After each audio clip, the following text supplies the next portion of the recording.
So ఇంత ఇంత ఘోరమైన పరిస్థితి అంటే ఇక్కడ హడావుడి చూస్తుంటే నాకు ఆశ్చర్యం అనిపిస్తున్నది. ఇంత వేగము ఇంత ఫాస్ట్నెస్ అన్నది అంశాలని పరిష్కరించే విషయంలో కూడా ఉండాలి కదా అన్నది మనం మనం మనం మాట్లాడుతున్నాం, మనం అడుగుతున్నది. సో లీడర్స్ వచ్చినారు, వాళ్ళు కూడా పరామర్శిస్తున్నారు, కలెక్టర్ వచ్చిండు, అందరూ వచ్చారు. అందరిది కూడా ఒకటే, ఈ కార్యక్రమం త్వరగా అయిపోవాలి, ఫాస్ట్గా అయిపోవాలి. ఎవరైనా లోకల్ వాళ్ళు ఉన్నారా ఇక్కడ మాట్లాడే వాళ్ళు? ఏం చేస్తుంటారు బ్రదర్ మీరు? బిజినెస్ చేస్తుంటారు. ఏమనిపిస్తుంది అంతా చూస్తుంటే మీకు? అదే సార్, ఈ ఎక్కువ లేట్ చేస్తే ఇక్కడ గడబడి అవుతుంది, లొల్లి చేస్తారని పబ్లిక్ వచ్చేసారు, తాండూరు నుండి వచ్చేసారు, లోకల్ నుండి వచ్చేసారని ఆల్రెడీ ధర్నాలు చేశారు రోడ్ మీద. ఇట్లా లేట్ చేస్తే ఇట్లా అవుతుందని తొందర ప్రాసెస్ చేసేసారు.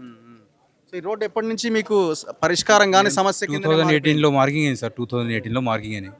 అందులో మావి ఓన్ ఫ్లాట్స్ పోయినాయి, అప్పుడు మార్కింగ్ అయింది, ఇప్పటి వరకు కాలేదు పని. సో ల్యాండ్ కూడా ఇచ్చేసారు, భూసేకరణ కూడా అయిపోయింది, ఇచ్చేసారు.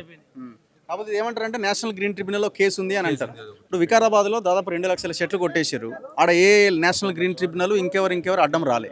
మరి ఎందుకు కాలే? ఎందుకంటే వాళ్ళకు ఇష్టం ఉన్న పని కాబట్టి అది చేయగలిగినారు. ఇది ఇష్టం లేని పని కాబట్టి ఇది డిలే అయినా నడుస్తుంది.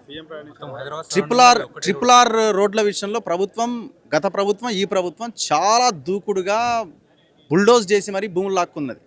ఆ రోడ్ నిర్మాణం చేస్తున్నారు. ట్రిపుల్ ఆర్ అన్నది హ్యామ్ రోడ్ల పేరుతో ఒక కాంట్రాక్టులు పిలుస్తున్నారు, అప్పులు తెస్తున్నారు.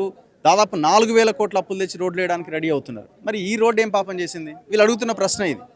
ఎందుకంటే ఇక్కడ ఉన్న లీడర్స్, ఇక్కడ ఉన్న నాయకత్వము సరిగ్గా లేకపోవడమే దీనికి ప్రధానమైన కారణం. అడిగేటోడు ఉండాలి కదా, ఇక్కడ అడిగేటోడు ఎవడు? సో ఇదే సమస్య అయిపోయినది. మీరెక్కడ? ఇక్కడేనా?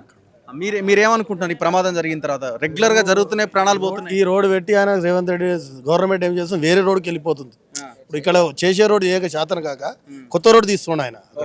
మన శంషాబాద్ నుంచి మన్నెగూడెం ఇక్కడ ఉన్న రోడ్డు ఇన్ని రోజులు అంత ఇబ్బంది, 4th సిటీ ఇన్ని రోజులు అంత ఇబ్బంది పడతారు పబ్లిక్.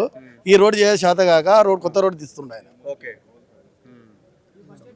మీరు లోకల్ లీడర్స్ ఎందుకు వాళ్ళు దీని మీద పోరాటం చేయలేదు? మీ ఎంపీ, మీ ఎమ్మెల్యే, మాజీ ఎమ్మెల్యేలు, ఎమ్మెల్సీలు